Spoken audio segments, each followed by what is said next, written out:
Guys, and welcome to today's video where I'm going to be talking about 10 items I think, in my opinion, we should probably leave in the past when it comes to reptile keeping. Now, I'll be honest, some of these may be a tad dramatic. You might hear them and be like, wait, I used one of those, I thought that was fine, you said it was fine. And it probably is, but I will explain. In some cases, there are just better options. So if you are using something, it doesn't mean you need to change it straight away as long as it's not unsafe. It might just be in the future there might be a better option that you can almost upgrade to. Also, this is coming from a gecko and skink keeper's point of view, but some of these can be applied to all reptiles, such as equipment or how we house our reptiles. So let's go on to number 1, food bowls. Okay, hear me out, because you might be using a food bowl and you're like, what is wrong with food bowls? Why are we cancelling food bowls? Okay, whether you have an insectivore, an omnivore, even a herbivore, if you can spread that food around the enclosure a bit more so they can almost discover it, it's far more enriching than popping it all in a bowl. So my leopard geckos never really caught on to the fact that food can be left in a bowl, and in hindsight, like looking back, I'm glad they didn't, because you know, obviously it does make it a little more efficient as the owner. If you have a lot of reptiles, you can put some mealworms in a bowl and leave it. However, I always like to place one insect at a time in the tank. Now, if I'm using a burrowing species like mealworms or morio worms, obviously I have loose substrate, so I'll place them on a harder surface like slate or a bit of decoration in the tank, right? And when you do that, your gecko almost has to develop its hunting skill. Now, sometimes it can just be as simple as the worm is in front of it, okay? It doesn't have to be doing too much. But by having to move around the tank or having to find it from a distance, I feel like it mentally and physically enriches the animal. And oftentimes when I post a video of one of my geckos eating, catching prey, I almost always get a comment saying, oh, my gecko barely moves for food, or my gecko has terrible aim, or my gecko is just super lazy. Now, obviously this could be down to a number of things, but sometimes I do wonder if reptiles almost do get a bit lazy if you have their entire life just placed some worms in a bowl and left them in front of them to just eat, because that might not really happen in the wild. So if you can spread that food around, obviously food bowls do have a place in this hobby, but if we can use them less at feeding time and just make it a tad more interesting, I think that would be really great for our reptiles. Number 2, calci sand. Now, honestly, I don't see this product in the shop nearly as much as I used to, so I'm very happy about that. But I think most people have finally just figured out this is an awful non-natural substrate that poses no real benefit to reptiles. It's just calcium, and they're not just going to live on calcium. So, if anyone ever recommends this, just know they don't know anything about leopard geckos, because why on earth, if you could choose the best substrate for your leopard gecko, would you recommend calci sand? I do not know. But yeah, that should have been left back in the 90s. Number 3, 10-gallon tanks. Now, once again, coming from a crested gecko, leopard gecko owner, these tanks need to be ditched. They are too small. Like, even if you put a tiny hatchling in there, maybe for a short period of time, fine.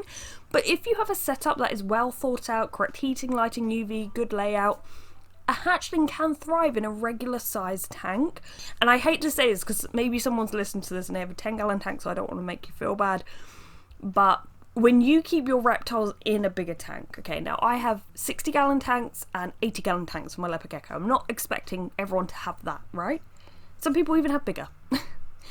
But 10-gallon tanks are so small that I think our reptiles deserve better. I don't know if that's a controversial take, because I know 10-gallon tanks are like, on so many care sheets, it's like the minimum. That shouldn't be. Like 20 gallons should be the minimum.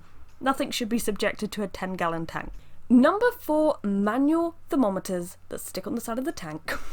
I hate these because they can give people a false sense of security, especially new keepers that might not have done so much research. Because basically you think, oh, that's going to read the temperature that my leopard gecko is exposed to, but whether you're using a heat mat or an overhead heater, you're not going to get an accurate reading unless you're using a digital thermometer with a probe, or a laser thermometer, or both. I actually use both, because the laser one you can point at different things and get a temperature for different things. The manual one is reading the air temperature. This could be handy, I guess, but if that's your only way of reading the temperature in your tank, you need to get a digital thermometer with a probe. or a laser thermometer, and I'll leave links below because you can get them on Amazon, super easy to find. Too many times I get asked by people like, oh, my basking area isn't getting hot enough, what am I doing wrong? And it turns out they're just using one of these thermometers. And so the air temperature might be reading almost 90 degrees, but that basking area is now like 100. So it can be very dangerous. So don't be misled by these. They are just, in my mind, kind of pointless. Number 5, coil UV lamps. Just in general, this style of UV lamp provides very narrow, concentrated areas of UVB and UVA. Not very useful for most reptiles we keep, and I think universally it's agreed that linear T5 lamps are the way to go if you want a decent projection where your gecko or your reptile in general can actually lay out and bask properly and lessen the risk of having these concentrated burns. Number 6, branded starter kits. Okay, hear me out. There are plenty of reptile brands out there who do starter kits. This isn't aimed at anyone in particular. But when we've gone through in the past some of the starter kits, I did reviews on them years ago, you find that like 50% of the stuff you don't end up using is trash, you don't want it. They don't usually come with thermostats. The tanks they come with are usually really too small for the animal it's intended for, but there are some exceptions. And you end up just buying more things because of the rubbish that comes in these starter kits.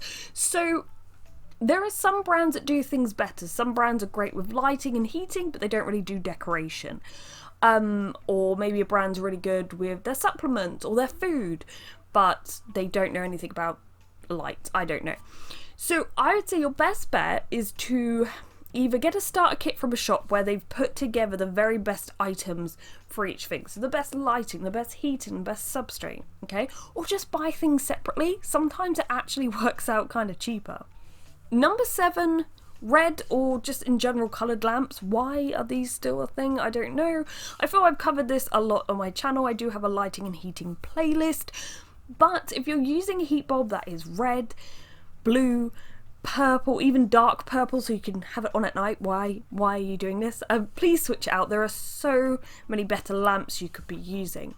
Talking of something better, number 8, heat mats. Okay, hear me out. Look, if you're using a heat mat, it's not a bad thing. They can be very handy. I use them for years. Not a bad thing. However, I feel like nowadays there are a lot better options on the market. You've got halogen spotlights, floodlights, deep heat projectors. They are far more bioavailable, efficient, energizing, and I think just in general, the way I've seen the hobby, I think a lot of people have just moved away from just using heat mats. The way I see it, a heat mat or a ceramic heat emitter, imagine your whole life you're just heated by a radiator. Maybe that sounds cozy actually, but compare that to going out in the sun and feeling that heat, that nice heat on your skin. But also, when you think about it, especially with the heat mats, if you go out in your garden right now and you find maybe a little cave on the floor, like what you would maybe create for a reptile, or a little crevice, you won't suddenly find that the floor of that little cave is suddenly 90 degrees or 32 degrees Celsius. That would be quite weird. So when you think about it, heat mats are quite unnatural in that way. As I said, they're not bad, they're not dangerous or anything like that. I just think there's a better option. Number 9, reptile carpet.